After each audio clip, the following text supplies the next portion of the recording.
అడవిలో ప్రయాణం second part. మీరు మొదటి పార్ట్ చూడకపోతే మొదటి పార్ట్ చూసి సెకండ్ పార్ట్ చూడాలని మనవి. కరీంనగర్ జిల్లాలో ఏఎస్పీగా పనిచేస్తున్నప్పుడు నేను ఛేదించిన ఓ కేసు నాకు ఎప్పటికీ గుర్తుండిపోతుంది. ఆ రోజు రాత్రి 11 గంటలకు కబురు వచ్చింది. దగ్గరలోని అటవీ అధికారులపై జంతువులు దాడి చేసి చంపాయని. ఎక్కడో ఏమిటో వివరాలు సరిగ్గా లేవు. నేను ముగ్గురు పోలీసులం జీపులో బయలుదేరాం. కొంత దూరం వెళ్ళాక కాలినడకన ప్రయాణం మొదలుపెట్టాం. అమావాస్య రోజులు కావడంతో చిమ్మ చీకటి. టార్చ్ లైట్ల వెలుతురులో అడుగులు వేసుకుంటూ వెళుతుంటే దారికడ్డంగా కొండ చిలువ. దాని తలెక్కడుందో తెలీదు.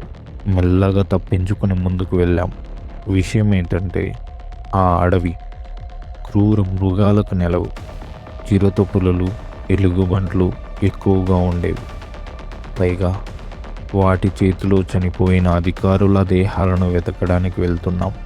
భయం కాకి చొక్కాకి ఉండదేమో కానీ ఆ చొక్కా లోపల ఉన్న మాకుంటుంది కదా. ఓ 2 గంటల కాలినడకన ప్రయాణం తర్వాత అటవీ అధికారుల మృతదేహాలు కనిపించాయి. ఒళ్ళంతా రక్కినట్టు ఉంది. పులి దాడి చేసిందనుకున్నాం. మృతదేహాలను అడవి ఆనుకుని ఉన్న తాండాకు తీసుకెళ్ళాం. తెల్లారాక తిరిగి ఆ మృతదేహాలు దొరికిన సంఘటనా స్థలానికి వెళ్ళాం. అంతకు ముందు రోజు మేము నడిచిన ఆనవాళ్లతో సహా సంఘటనా స్థలంలో కొన్ని గుర్తులు కూడా కనిపించాయి. ముఖ్యంగా మృతదేహాలు దొరికిన చోటుకు 4 అడుగుల దూరంలో ఎడ్ల బండి చక్రాల గుర్తులు కనిపించాయి. సార్, పులులు దాడి చేసి చంపి ఉంటే ఇక్కడ ఈ ఎడ్ల బండి చక్రాల ఆనవాళ్ళేంటి? ఎవరో వీరిని చంపి ఇక్కడ పడేయలేదు కదా అన్న మా కానిస్టేబుల్ మాటలు నన్ను ఆలోచనలో పడేశాయి. ఆ చక్రాల గుర్తులు ఎడ్ల బండివే, కానీ చక్రానికి మధ్య దూరం చాలా ఎక్కువగా ఉంది. అంటే ఆ ఎడ్ల బండి అందరి దగ్గరగా ఉండే ఎడ్ల బండి లాంటిది కాదు. వెంటనే ఆ చక్రాల మధ్య ఉన్న దూరాన్ని కొలిచి చుట్టుపక్కల ఊళ్ళలోకి వెళ్ళి అలాంటి బండ్లు ఎక్కడున్నాయో తెలుసుకున్నాం. అడవి చుట్టుపక్కల 10 ఊళ్ళలో అలాంటి బండ్లు 3 ఉన్నట్టు తెలిసింది. 3 బండ్ల యజమానులు రప్పించి మాట్లాడాం. అధికారులు చనిపోయిన రాత్రి ఆ 3 బండ్లు ఎక్కడున్నాయో సాక్ష్యాలతో చెప్పమన్నాం. 2 బండ్ల సమాచారం బాగానే వచ్చింది, కానీ 3 బండి యజమాని చెప్పిన విషయాలు కాస్త తేడాగా అనిపించాయి. అంతకు ముందు రోజు మా పక్కూరి నుంచి బండి కావాలని వచ్చారు సార్. పైసలు ఇస్తామన్నారు కదా అని ఇచ్చాను. మరి వాళ్ళు దేనికి వాడుకున్నారో నాకు తెలీదు అన్నాడు. వెంటనే ఎడ్ల బండిని జాగ్రత్తగా పరిశీలిస్తే ఎడ్లను కట్టే కాడపై 4-5 రక్తపు మరకలు కనిపించాయి. ఇవేమిటని అడిగితే బండిని వాడుకున్న వాళ్ళు చెప్పిన సమాధానం నమ్మాలనిపించలేదు. వేసవి కాలం కదా సార్, ఎడ్ల ముక్కుల్లోంచి రక్తం కారుతుంది, వాటి మరకలేమో అన్నారు. వెంటనే ఆ కాడపై ఎండిన రక్తం శాంపుల్స్ని సేకరించి హైదరాబాద్లోని ఫోరెన్సిక్ ల్యాబ్కి పంపించాం. వివరాలు వెంటనే పంపమని ప్రత్యేకంగా ఒక ఆఫీసర్ని పంపించాం. అడవిని రక్షించడం కోసం పనిచేస్తున్న అధికారులను హత్య చేయడం అనేది చిన్న విషయం కాదు కదా. ఈ హత్యను మేము తేలిక తీసుకుంటే ఏకంగా అటవీ శాఖ యంత్రాంగాన్ని చులకనగా చూస్తారు. అటవీ సంపదను దోచుకోవడానికి వచ్చే స్మగ్లర్ల నుంచి ప్రతి నిమిషం ప్రమాదం ఉంటుందని తెలిసి కూడా ధైర్యంగా పనిచేసే అధికారులపై చెయ్యి వేసే ధైర్యం ఎవరికి వచ్చిందని నా గుండె రగిలిపోతుంది. దాంతో ఈ కేసుని డిపార్ట్మెంట్ పరువు ప్రతిష్టల విషయంగా తీసుకున్నాను. ఏ గ్రామం వాళ్ళైతే ఆ బండిని అద్దెకు తీసుకున్నారో అక్కడే 1 వారం రోజులు తిష్ట వేసి కూర్చున్నాము. ఎవరిని అడిగినా మాకు ఏం తెలీదు అని అంటారు. ఒక్క బండిపై ఉన్న రక్తపు మరకలు తప్ప ఇంకే ఏ ఆధారాలు దొరకలేదు.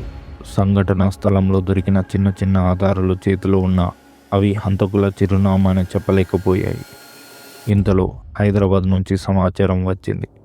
రక్తం ఎద్దుది కాదు, మనిషిదని.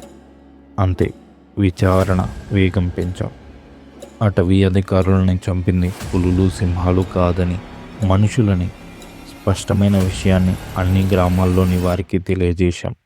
అయినా మేము తిష్ట వేసిన గ్రామవాసుల నుంచి పెద్దగా స్పందన రాలేదు. ఎవరు కూడా అయ్యో పాపం అనలేదు. నాకు ఒక సందేహం వచ్చి విచారిస్తే విషయం బయటపడింది.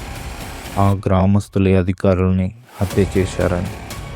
వారిపై అనుమానం రాకుండా ఉండేందుకు అధికారుల శరీరంపై గోళ్ళతో రక్కినట్టు చేశారు. కళ్ళగుడ్లని బయటకు తీసేశారు. అలా జంతువులే చేస్తాయని, అస్సలు అనుమానం రాదని వారి నమ్మకం. కానీ మాకు విషయం తెలిసిపోయాక గ్రామస్తులంతా ఒకచోట కూడి మాకు జరిగిన విషయం చెప్పారు. అధికారులు వారి గ్రామస్తుల్ని బాగా ఇబ్బంది పెట్టేవారట. డబ్బుల కోసం, అవసరమైన వస్తువుల కోసం వారిని వేధించేవారట. చాలా రకాలుగా అధికారులతో విసిగిపోయి వారి పీటను వదిలించుకోవడానికి ఇలాంటి నిర్ణయం తీసుకున్నామని చెప్పారు. అడవిలోకి ఆవులు తొలికెళ్ళినా, గొర్రెల్ని కాచుకెళ్ళినా ఫైన్ కట్టమంటూ ఇబ్బంది పెట్టేవారని, వారితో ఇంకా ఏవో ఇబ్బందుల్ని కూడా ఎదుర్కొన్నామని చెప్పుకొచ్చారు. అధికారులు నిజంగా గ్రామస్తుల్ని ఇబ్బంది పెట్టారనుకోండి, దానికి పరిష్కారం ఇంత ఘోరంగా హత్య చేయడం కాదు కదా. పైగా ఎప్పుడూ మేము అందుబాటులో ఉంటాం.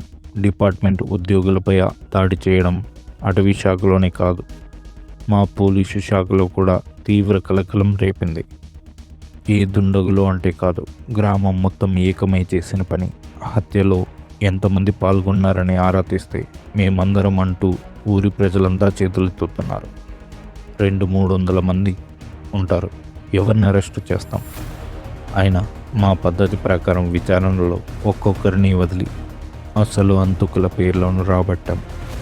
అధికారులను వెంటబడిన వారు, హత్య చేసిన వారు, అనుమానం రాకుండా వారిపై గోలగాట్లను పెట్టినవారు, ఎడ్ల బండిపై తీసుకెళ్ళి అక్కడ పడేసిన వారు, చూసి కూడా తెలియనట్టు నటించిన వారు, ఇలా హత్యలో పాల్గొన్న ప్రతి పాత్రదారులందరినీ వేరు చేసి వారిపై వేరు కేసులు పెట్టి సాక్ష్యాలను కోర్టుకు అప్పగించాం. కేసు విచారణ తర్వాత అందరికీ శిక్షలు పడ్డాయి. వారి నేరాల్ని బట్టి అందరికీ పెద్ద శిక్షలే పడ్డాయి. కానీ ఈ శిక్షలేవి చనిపోయిన వారిని బతికించలేదు కదా. వారే ఆత్మలై అడవిలో ఆ పల్లె చుట్టూ తిరుగుతూనే ఉన్నాయి అని మొత్తం స్టోరీని శేషుకి చెప్పాడు. అలా చంపబడ్డ వాళ్ళు ఇప్పుడు ఆత్మలై తిరుగుతూ ఈ ఊరి వారికి ప్రశాంతత లేకుండా చేస్తున్నారు అని శేషు అన్నాడు. సరే, నేను రావడం కుదరదు.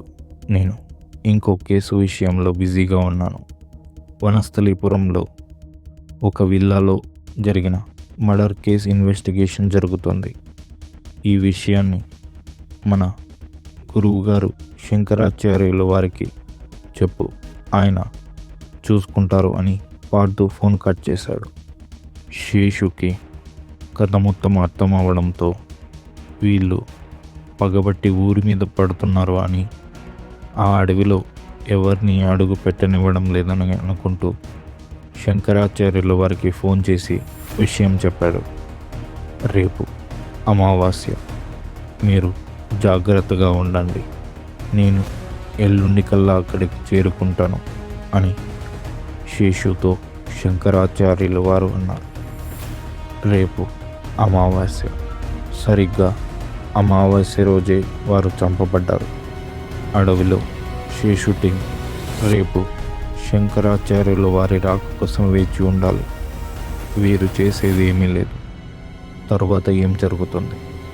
అడవిలో ప్రయాణం పార్ట్ 3.